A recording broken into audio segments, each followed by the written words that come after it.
Good afternoon. My name is Renee Nicholson, and as Director of the Humanities Center at West Virginia University, I am pleased to welcome today's workshop featuring Dr. Jada Watson from the University of Ottawa. Dr. Watson's research focuses on the development of genre cultures and communities, such as country music and geography, with an interest in issues related to identity, gender, sexuality, race, class, politics, and the environment. And her current research incorporates data-driven analyses of country music's geocultural history through the use of bibliographic metadata.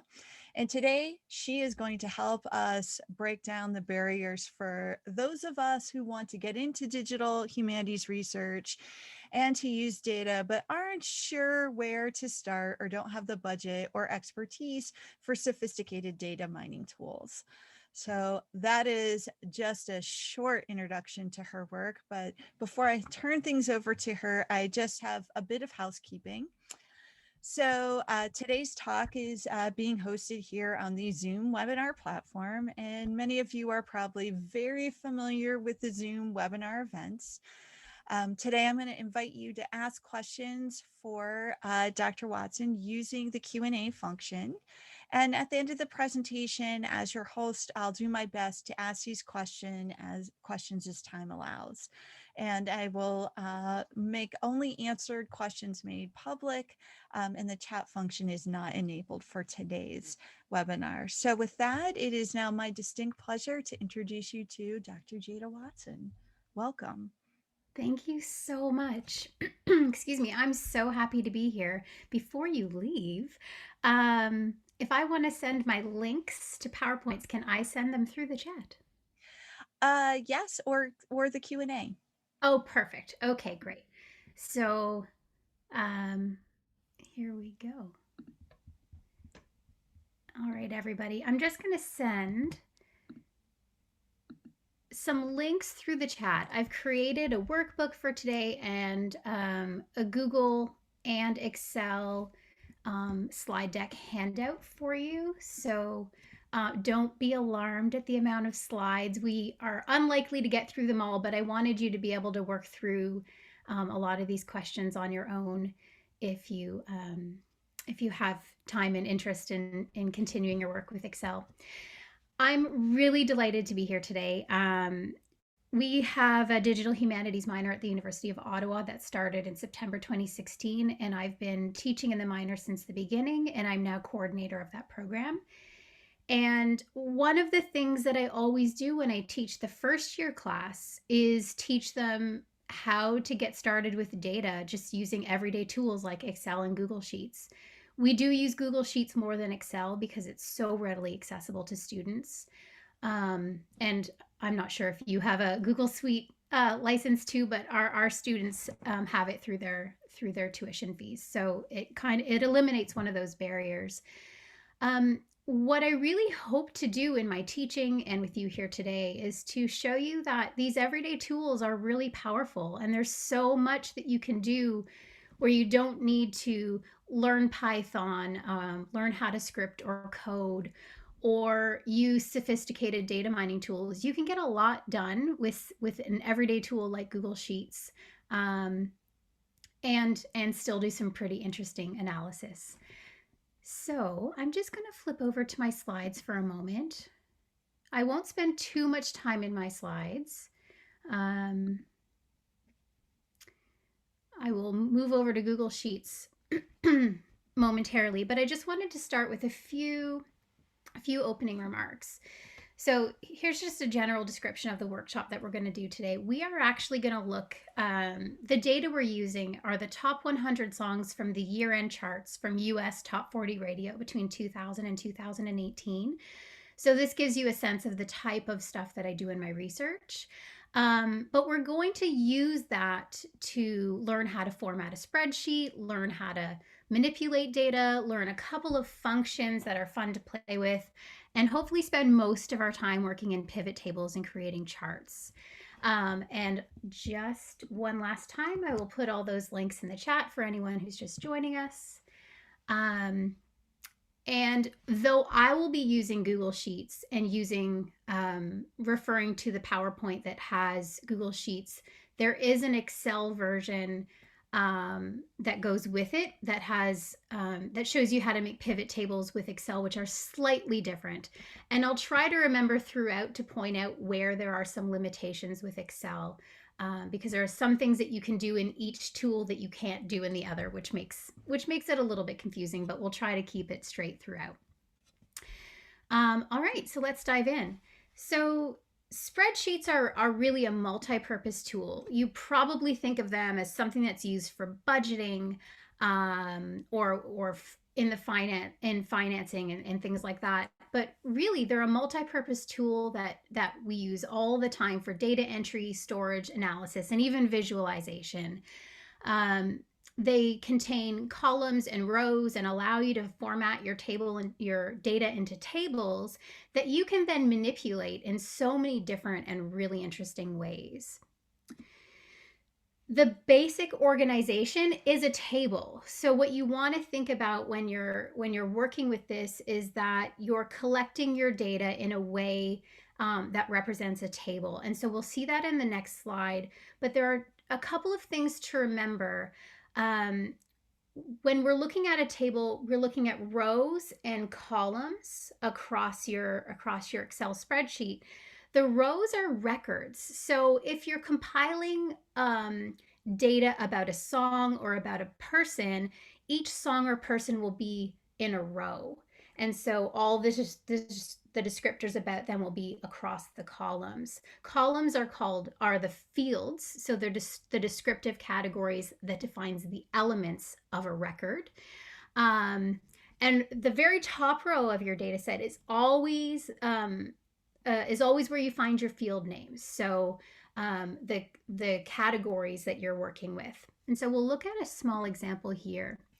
So on this slide, we have a very small snapshot of artists that are contained in the data set. And so this is one of the two data sets we'll use today. And you'll see across the rows, in the top row here, it's actually number 3, but it is the top row of the data set. You see all the field names. So artist name, artist type, artist sex, city and state, country and genre. And these are all the descriptors that we're using to describe the person. And each person's record is contained in a row down the side of the table. And those fields are across the columns.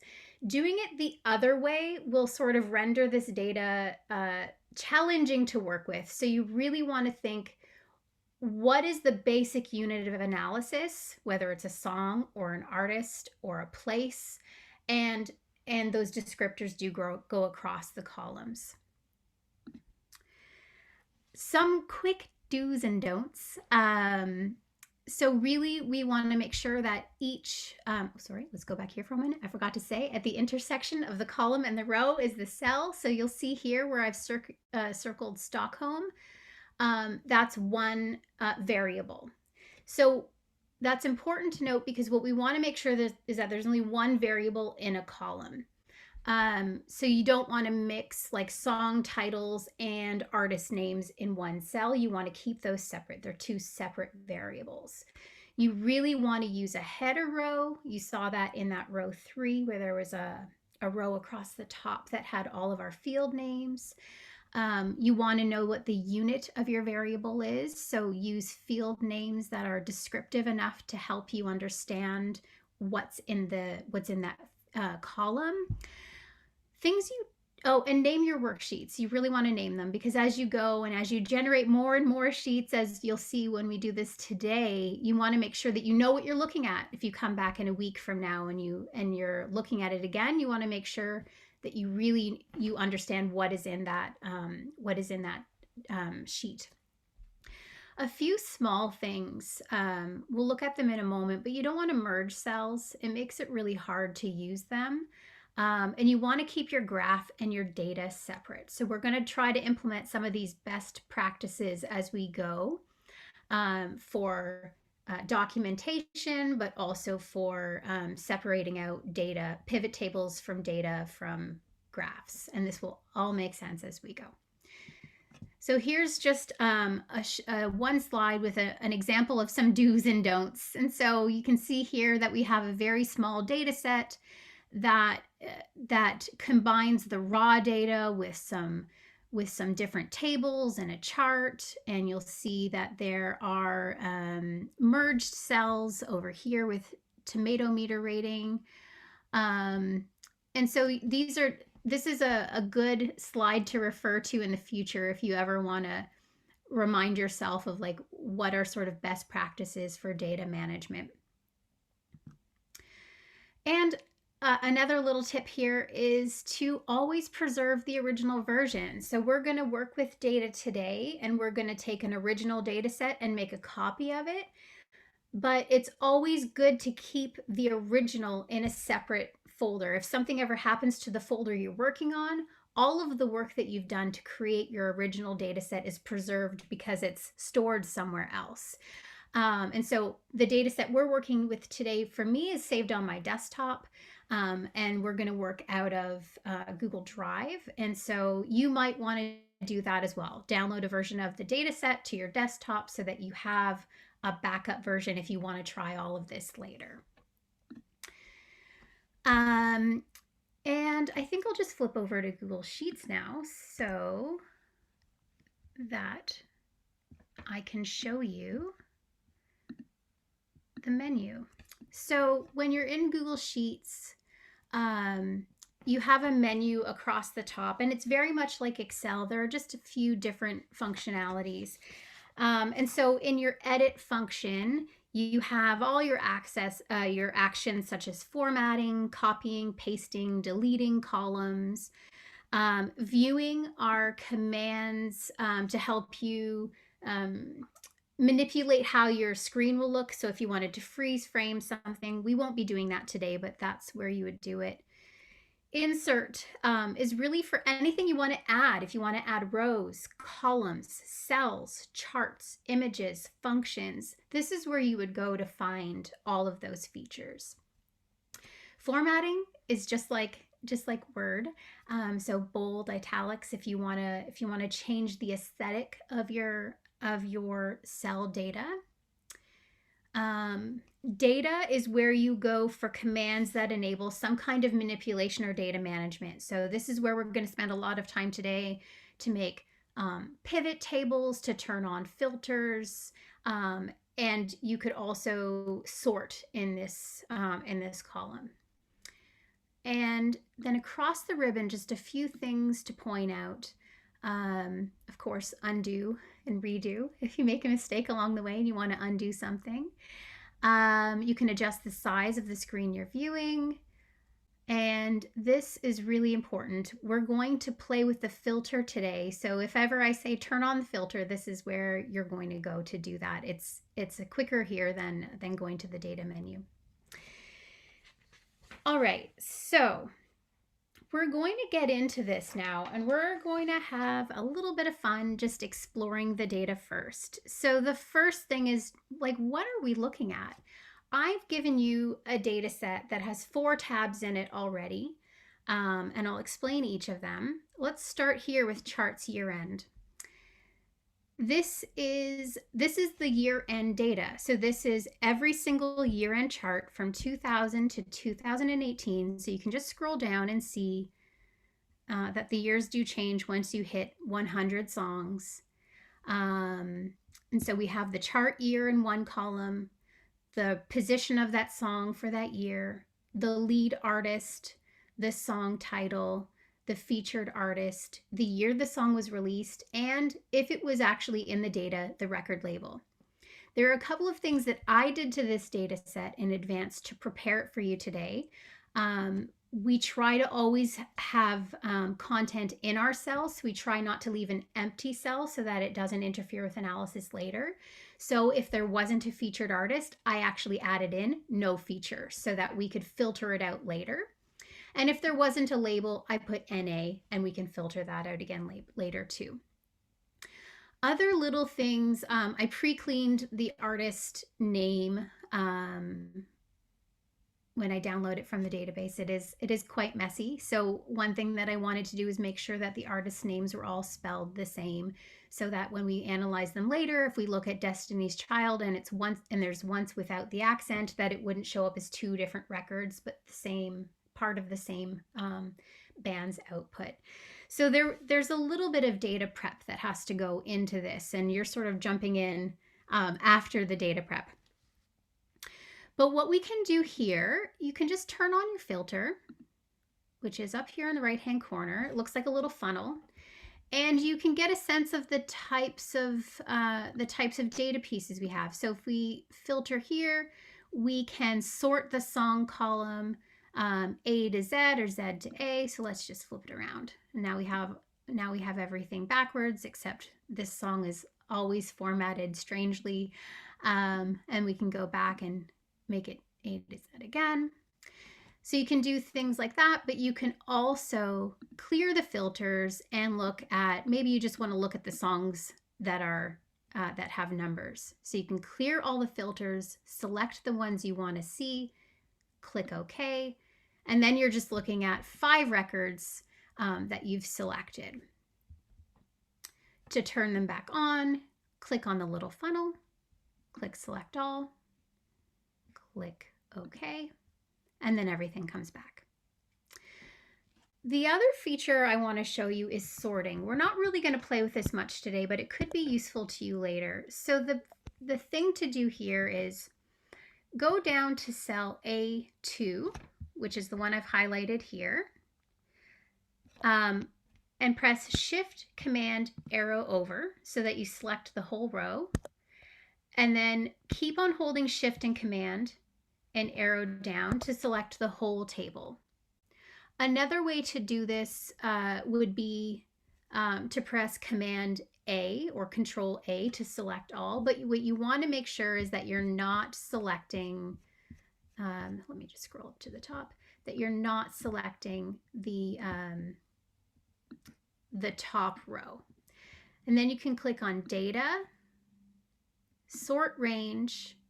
I want column A to go A to Z so that it will go back to 2000 to 2018 in chronological order. And then I want to add a sort on column B so that I can also sort that in order. So basically I'm saying put it back in the order it was before. I want to see all of the songs ranked 1 to 100 by their year. And there we go. So a simple command that just puts it right back into its original order. So those are really helpful.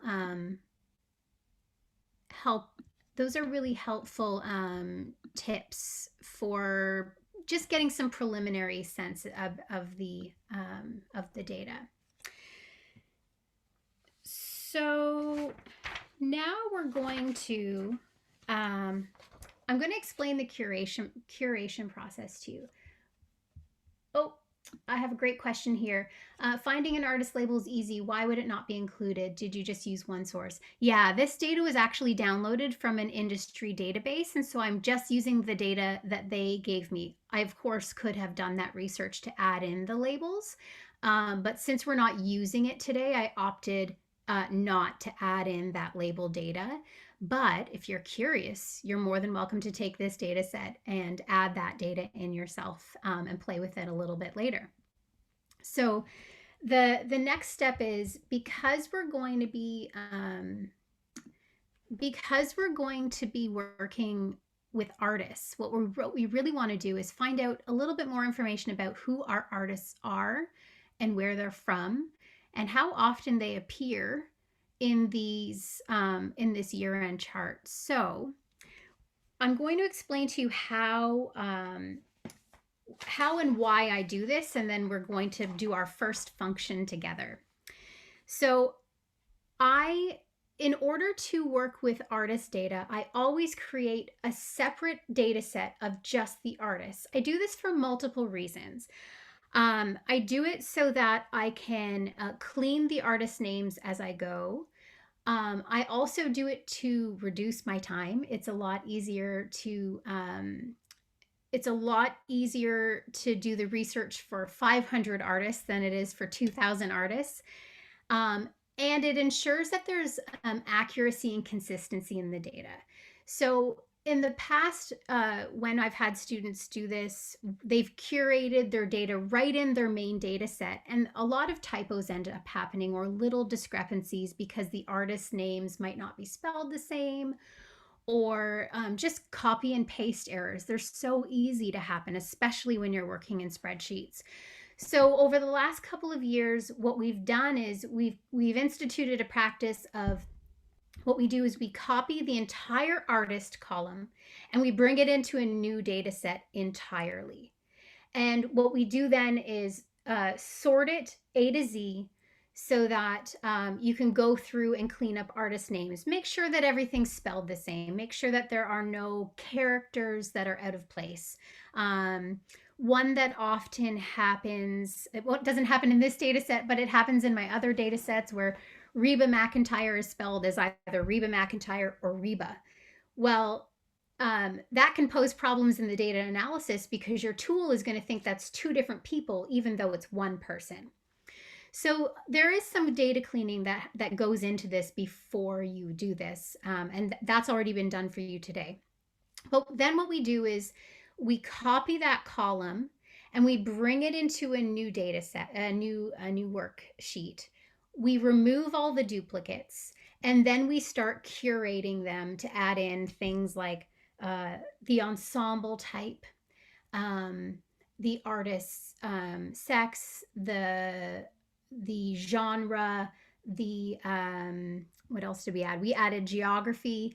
Some students also like to add in race and ethnicity, or they like to add in the birth date of the artist, so they can have a sense of how the age of the artist when their songs are on the charts. And then we use that data set to repopulate the main data set. And so this step has already been done for you. And so if you go to the first tab, you'll see this is our artist directory. This is the data set of all of the artists that appear in the main data set. And so you'll see we have the lead artist name, the artist type. So is it a group, a trio, a duo, or a solo artist? We have the artist sex, we have the city and the state that they're from, the country that they're from, and their genre. We could have added so many more fields, but just to keep this sort of contained to a few things for us to play with today, I reduced it significantly. But what we're going to do now is to merge these data sets together. And I'm going to go slow so that you can follow along. If you do have a question, please put it in the Q&A, because this is where it starts to get a little bit more complicated. So first thing to do is in your the artist directory tab, highlight that first cell by just clicking on the number 1. And then if you right click, you want to insert 2 rows above. And then once you have those 2 rows above, in the first row, you want to number the columns starting in the second one. So under B1, you number it 2, 3, 4, 5, and 6. Those are all the columns that we want to add. Then just click anywhere inside that table you've created and select the whole table. I'm on a Mac, so it's Command A. I think if you're on a Windows, it's Control A. But either way, you want to select that whole table range. So you'll see that mine is all selected light blue. And then you want to type in the top corner. This is called the name box. We are now going to give our table a name so that when we want to use it later, we don't have to type in complicated table ranges. We type in just what we named it. I'm going to keep mine simple. I'm just going to call it directory. So type in the name you want to call it, hit enter. You can call it whatever you want. Top 40 artists, the day of the week. So I've used directory. All right, so I'm just going to stop there for a moment and let everyone catch up. And just to repeat what we've done, we've added 2 rows above the artist directory table. We've numbered those rows 2, 3, 4, 5, and 6. And then we've selected the whole table and we've gone up to the name box. So you see if I select the whole table again, the name appears, the name directory. Okay, so this is where the magic happens. Now we go over to the charts year-end tab, and we're going to do something similar here. We're going to select that top row, select the top row, right click, and add in 2 rows above. So you can already tell that we're starting to set this table up just as we had the other table. Now we need to add in, we're going to add in 6 new columns, because before we merge them, we're gonna do something fun with reformatting all the names. So highlight column D after you've added those 2 rows and add in 1 column to the left, and do that until you've added in 6 columns. You want to have 6 blank columns. 1, 2, 3, 4, 5, 6. Okay. So first what we're going to do, we're going to give this a name and we're going to call it Artist Lead Proper. Did I spell that right? I did. What we're going to do is we're going to add in a function that will turn all of these names from uppercase to proper spelling, so that just the first word is capitalized. So to do that, we go to the cell we want to work in, which is D4. We type in equals, which tells the spreadsheet that we're going to type in a command. And we type in the word proper, and you see automatically it tells you what we're doing. We're capitalizing each word in a specific string, and the string is the contents of the other cell. To activate this formula, we open a parentheses and we click on the cell that we want to change. We want to change vertical horizon all caps to vertical horizon with just capitals on the V and the H. We close the parentheses and we hit enter. And Google Sheets will suggest an autofill. So it recognizes that I'm working in a table and that I'm doing something in one cell that I might want to do everywhere. So I'm going to go ahead and click the check mark, and it does it the whole way down. So if we go down to the bottom of the table, we see that right at the bottom, everything is spelled in proper capitalization.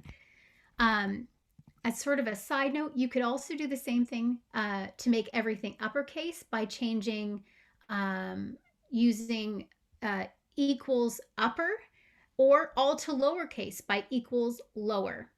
And so that's just a simple thing to help you reformat the way your data looks. So what we don't want to do, and this is sort of a tip for data management, is we don't want to keep our formulas live for a variety of reasons. So we don't want something to happen to the formula down the road. We also want our data to be a little more stabilized. So what we're going to do now that we've done the equals proper function on the whole column, we're just going to copy the contents of that by doing Shift Command down so we can select the whole column.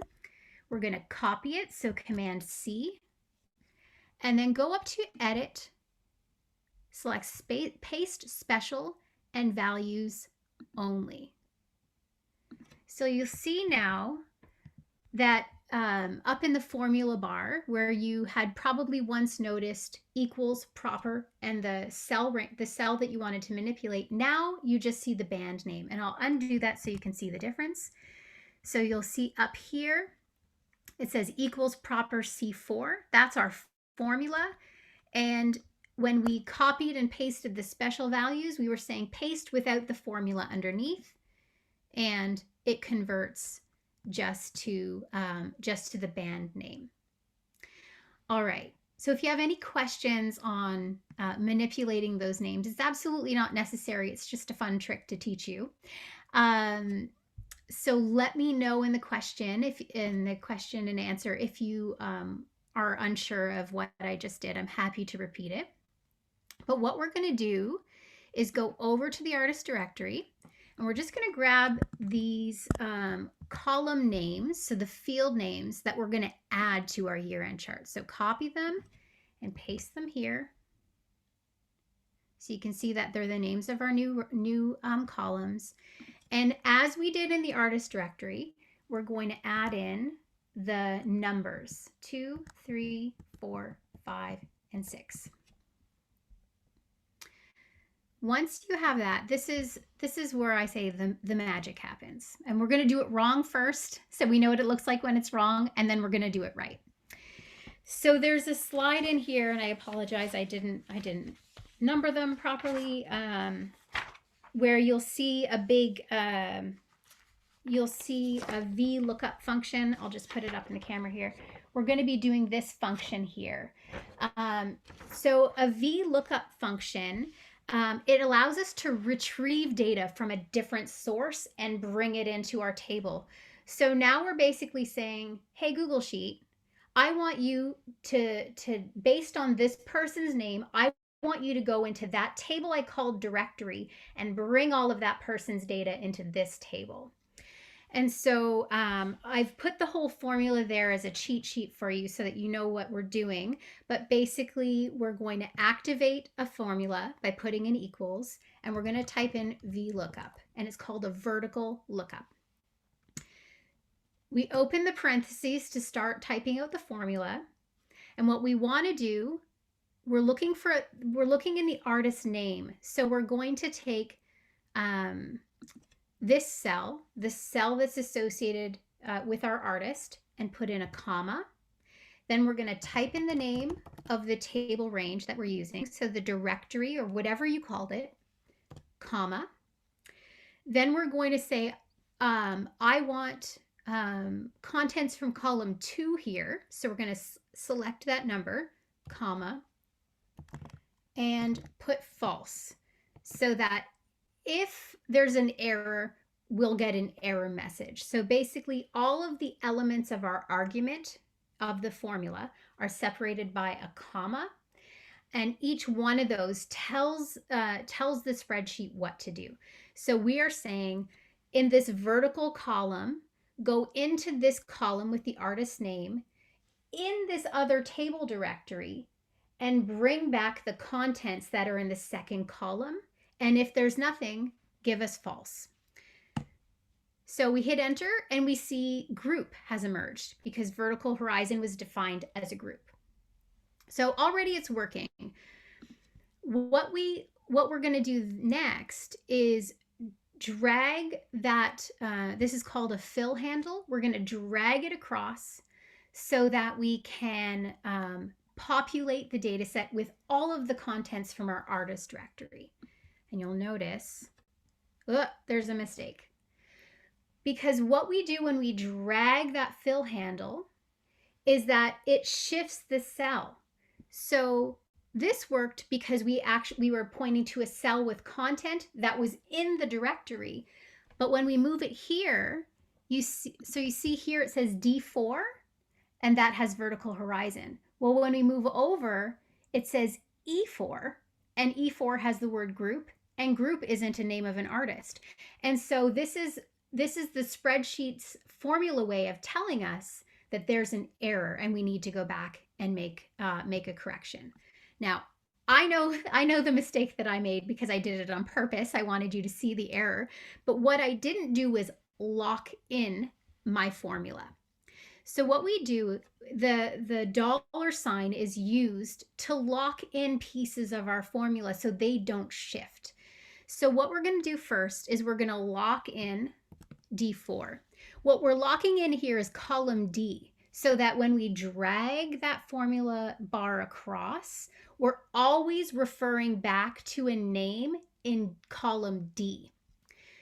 Then we're also going to lock in the third element by adding a $sign between the number and the column, the column name and the row name, because we want to lock it to the row. We want the formula to shift across the columns, but we don't want it to leave that row now. We want it to stay in row 1 all the time. So we hit enter and group remains, and then we drag it across and all of the data appears.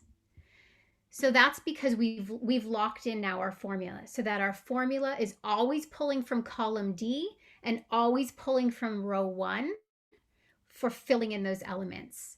And so what we can do now is highlight that row, double click on the autofill or drag it down. It's not working. There we go. And it populates the entire table with all of the contents from our artist directory. I'm just going to pause there because I know that was a lot, and it's easy to get lost with your first formula. So if anyone has a question, please feel free to put it in the Q&A. I'm happy to do that all over one more time if anyone has questions.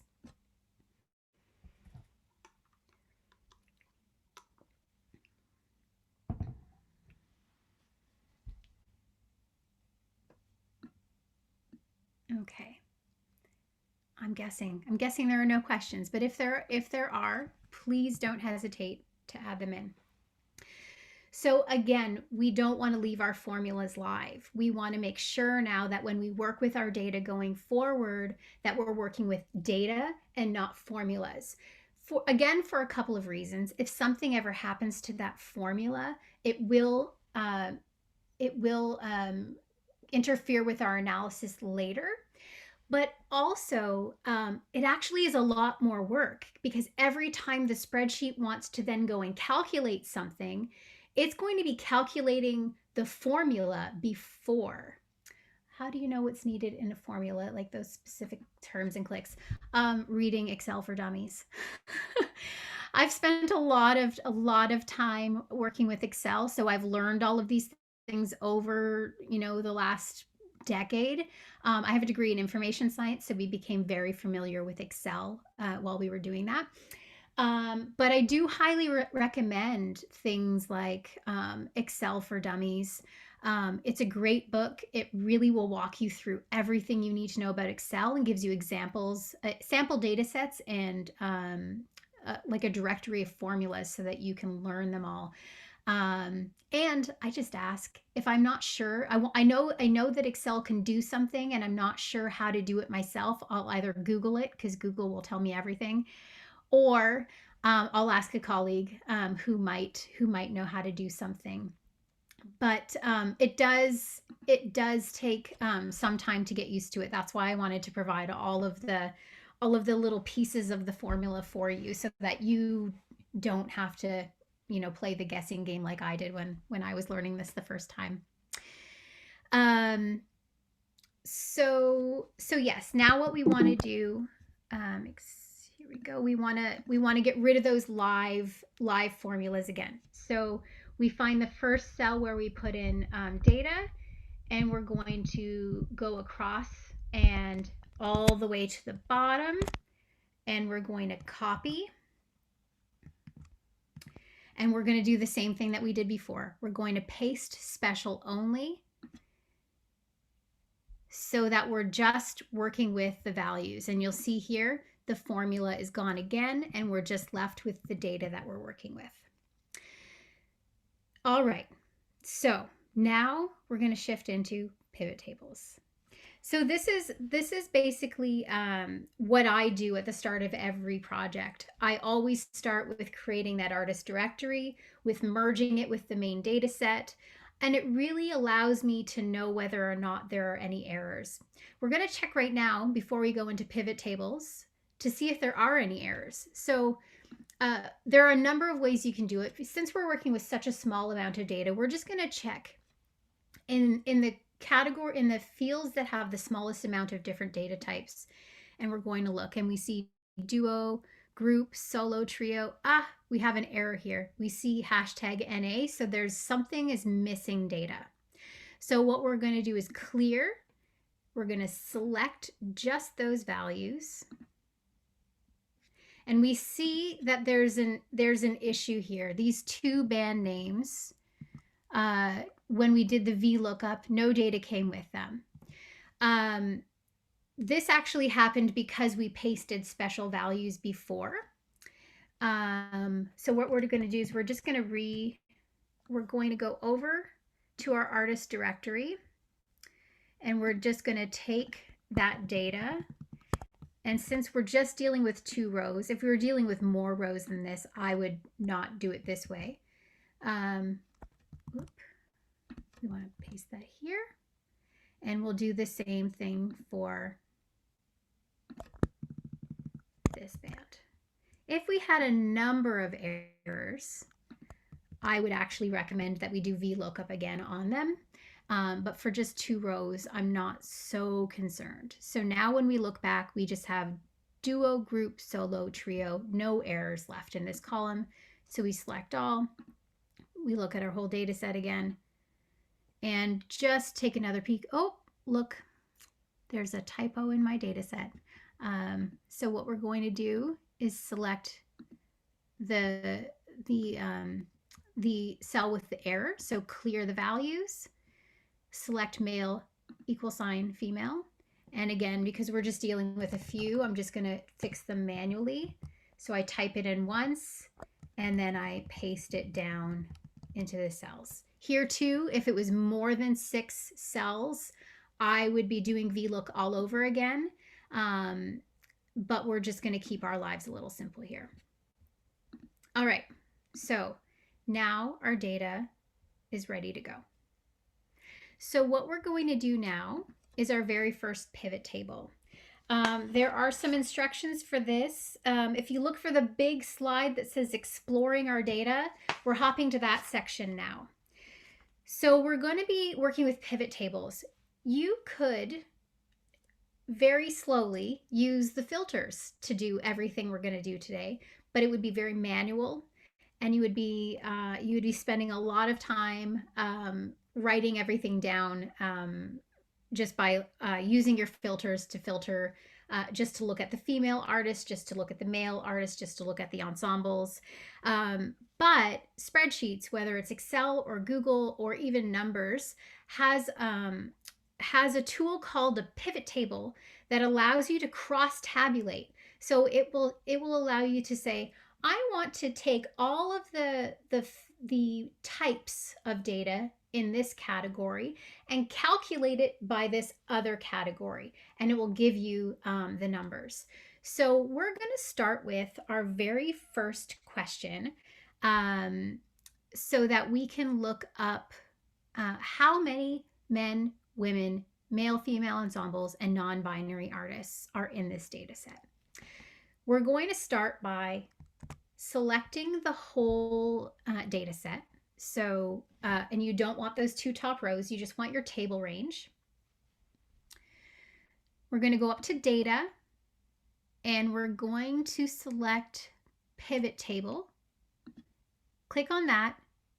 And what you want to do is put it in a new sheet. Remember, I said right at the start, it's always good to keep all of your data separate. So you don't want to do any tabulations within your main data set. You want to throw it into a new sheet. So we're going to go create. And we get into a worksheet that is like a pivot table editor space. And now we're going to tell our pivot table what we want to do. So our first question, we're going to tabulate some very basic percentages that will give us a sense of what's in the data set. So we're going to look at what is the overall representation of gender on these year-end charts.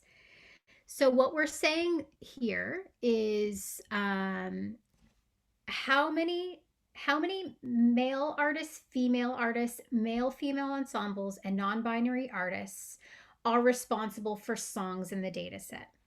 So first, we want to give ourselves our rows. We want to look at the artist sex category, and it gives us the 4 types. If we had other types, if we were looking at Genre, for example, we'd have more than four. We'd have, I think there were 15 different genres represented in this data set. Those would be our rows, and we'd have even more. But this just tells me how many different values are in that column of artist sex. And then we want to add something to it so that we can calculate. And we're looking at artists.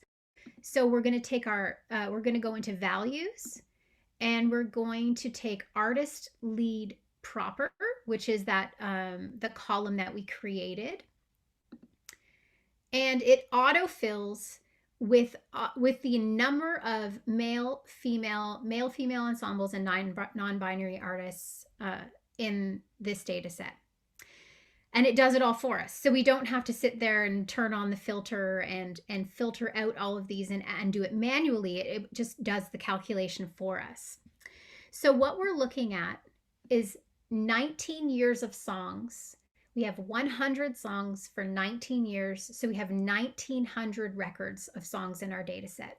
And 1,156 of them are by male artists, 655 are by female artists, 84 are by male female ensembles, and 5 are by non-binary artists. So what we're going to do now is we're just going to take that data, and we're going to copy it. So select the table without the grand total row, copy it. Down at the bottom, you'll see a little plus sign for add sheet.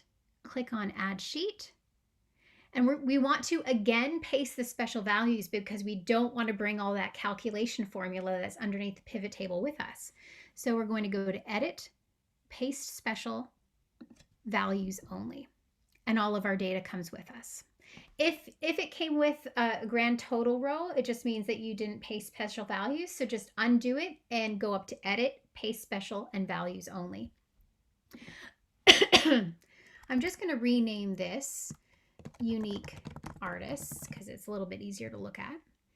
And what we're going to do now is select the whole table, and we're going to create our first chart. So we select the data, and we go over to insert chart, and usually it sort of figures out what it wants to give us, and it's given us a pie chart, which makes the most sense for this type of data. We're going to do a couple of things here. First, we're going to, sorry, I renamed that wrong. That's all artists, not unique. We're first going to rename our graph so that it makes some sense. So representation of all artists on top 40 year end charts and the dates so that we always know what we're looking at. And we're going to put this into its own sheet so that it's separate from our data. So we click on the chart, click on the 3 buttons at the top, and move it to its own sheet. And now we're just going to do a little bit of naming because we want to make sure that our data has good names. So I always recommend sort of using a name that works with what is in the sheet. So PT is what I use when it's a pivot table, underscore all artists. And then we have this, which is just our raw data. So we can just call it data all artists. And this is our chart. So we'll call it chart underscore all artists. So we know based on how we've titled it that these 3 go together. We have the pivot table, the data, and the chart. So that if for some weird reason later you add a sheet and it gets separated from the other 3, which happens all the time because they're named something similar, they're going to be brought together. Great question. Why I'm using an underscore. Spaces are actually really bad naming conventions for when you're working with data files. You'll notice that I use either hyphens or underscores in my file names, in my tab names. Spaces can lead to breaks in your file names. And so it's just sort of force of habit now. I use underscore, an underscore, but after the first important term, and then hyphens after that, just to keep all the titles uniform. Great. So I'm mindful of time. There were some ambitious plans with graphs today. So what we're going to do is I want to teach you the difference between what we did and what is called a count unique.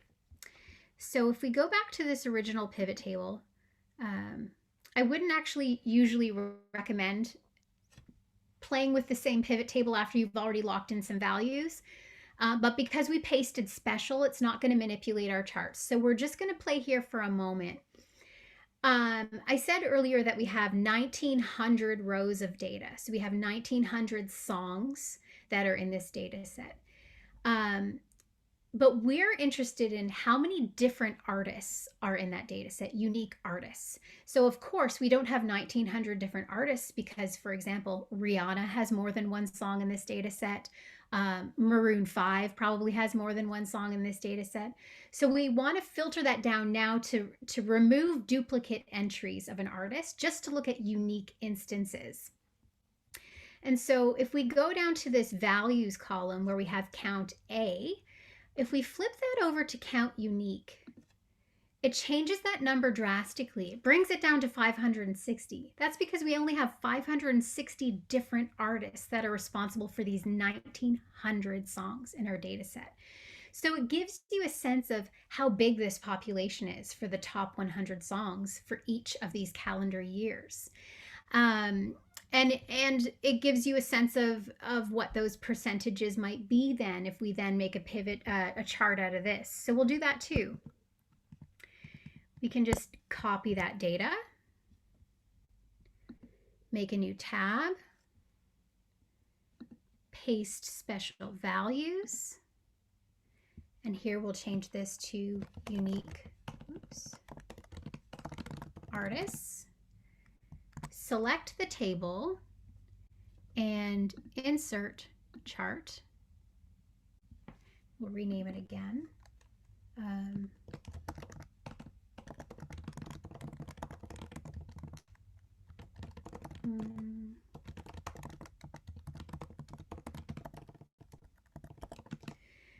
And again, we'll put it in its own tab. And we'll just give this a name, data unique artists and chart unique artists. And so if we just compare those two charts, here we have a chart that tells us that 65% of the artists in this data set are men, 28% are women, 6% are male-female ensembles, and just 0.2% are non-binary, and it is just one artist.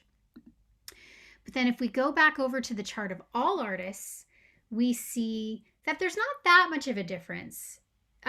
We're only speaking with a difference of about 5%. So 65% of the artists are men, but they're responsible for just 60% or 61% of the songs that are in this 1,900 song data set. So this gives us a bit of we're starting to get a sense of what the top 40 charts might look like. We'll do just one more pivot table, and then you have the workbook to work through, and you're free to email me if you have questions as you work through this. I'm more than happy to answer questions. But we'll go back to our year-end charts, and we're going to see who has the most songs in this data set. So we're going to do Command A, data, pivot table in a new sheet.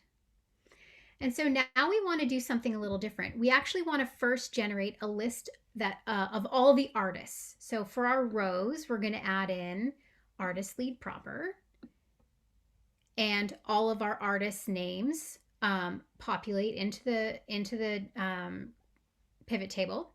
And our values, we're going to use titles. So we have title, song, and we see already that these are the amount of songs that we have in the data set by these people. Again, though, we're working with the whole data set.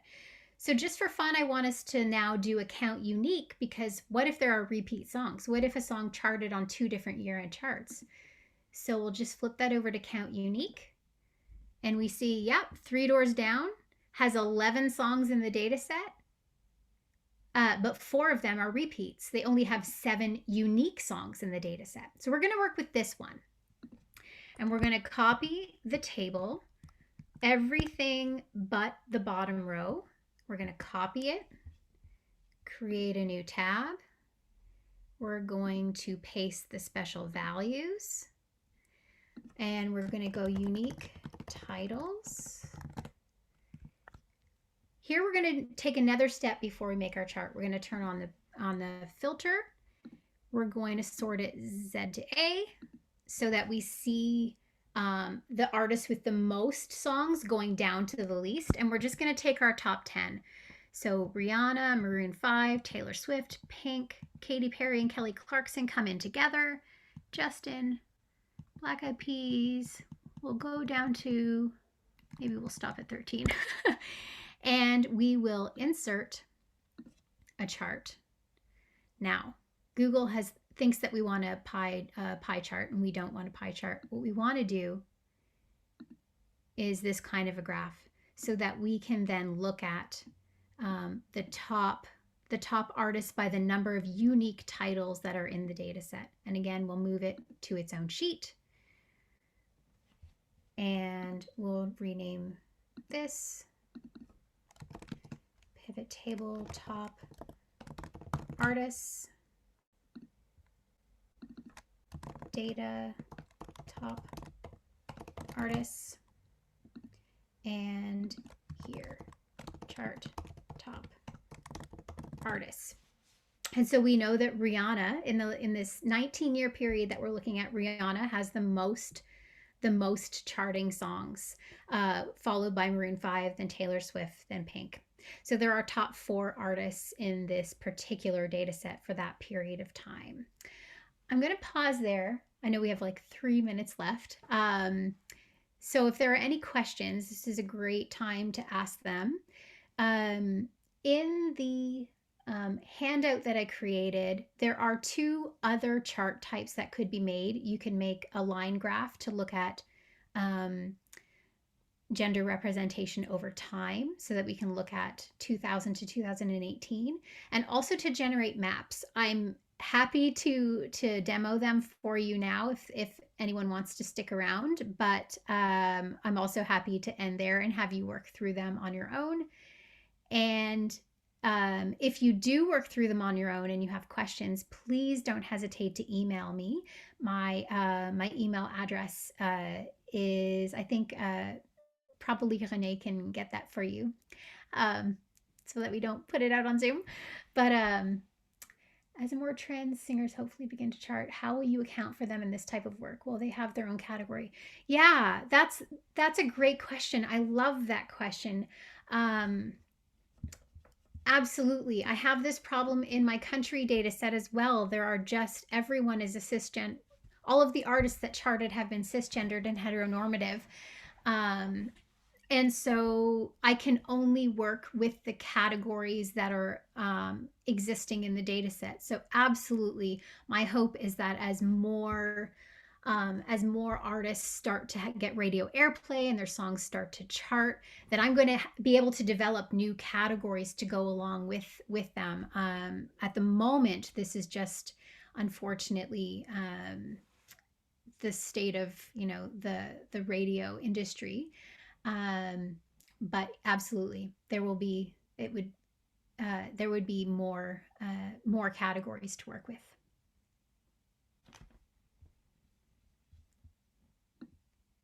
All right.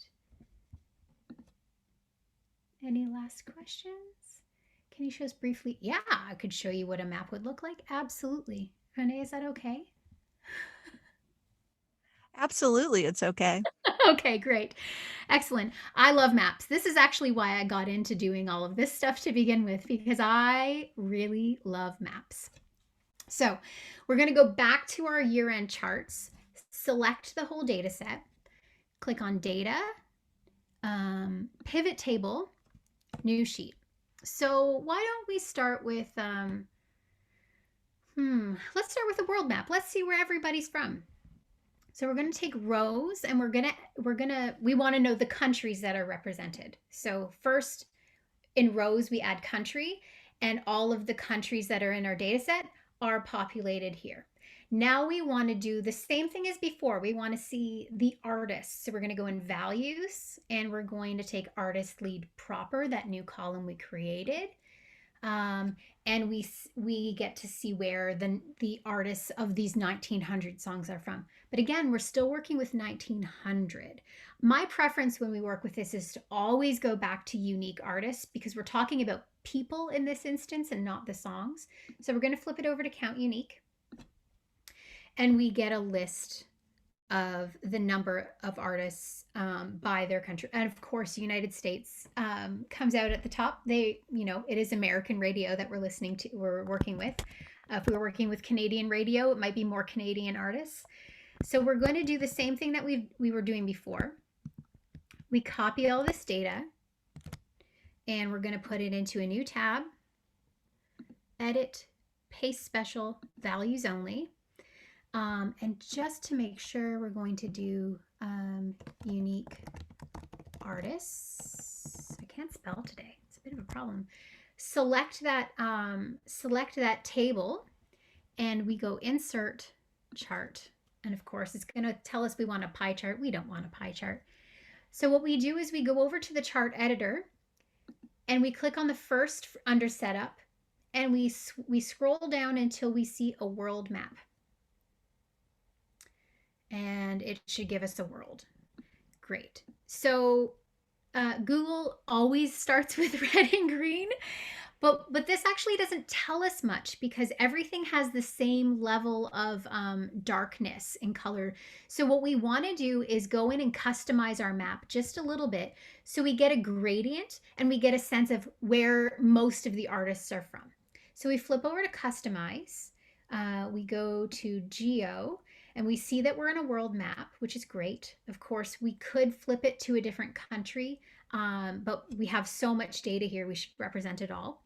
And we're just going to pick a different color scheme. So we have use a light color to go with the minimum represented countries, and then you just sort of pick along the same color scheme so that you have different gradients.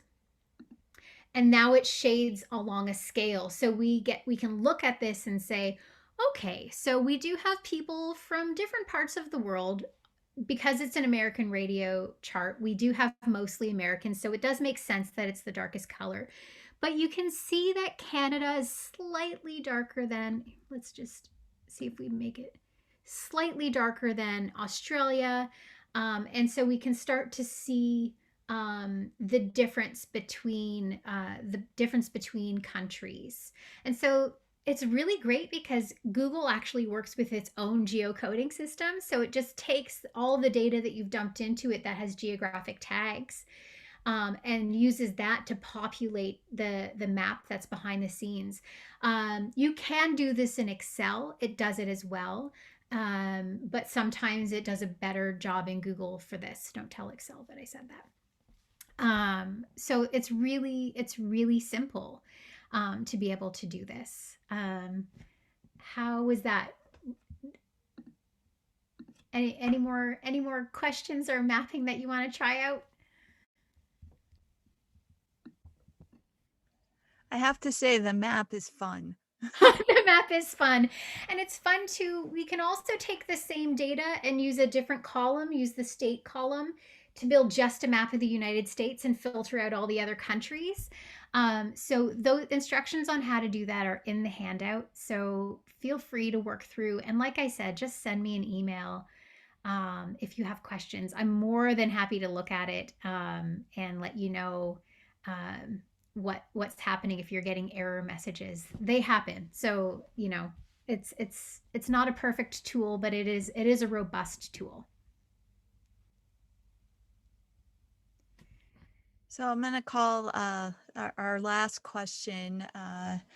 Make sure we don't have any last questions from our audience. This has been really illuminating and helpful. Yeah, I guess I'd add, if someone's typing a question, like, I'm using music data, but you can use any type of data. You can use descriptions about books. So if you're in the English department and you're really interested in literary history, you can do the same thing that I did with book titles and details and publisher information, but also curate information based on where the writer's from, what language they're writing in. So there's so much that can be done. It doesn't, you don't have to be a data scientist to be able to do this kind of work, and learn more about the culture in your field. So I highly recommend that you give it a shot. We did get one more in the Q&A. Not a question. Oh, thank you. Just wanted to say this was hands down the best webinar I have attended. Your explanations and handouts are so clear and useful. Thank you. And I My agree. absolute pleasure. I clearly bit off way more than I could chew because I wanted to try to show you all the things, but really, we can do this again sometime. There's so much to learn, and really we've scratched the surface. So explore, take these data sets and just have fun with them. Don't hesitate to reach out if you have questions. I genuinely love data, so I'm happy to answer any question you have anytime. Fantastic. And if you do need to get in touch with Dr. Watson, you can email us at humanityscenter@mail.wvu.edu.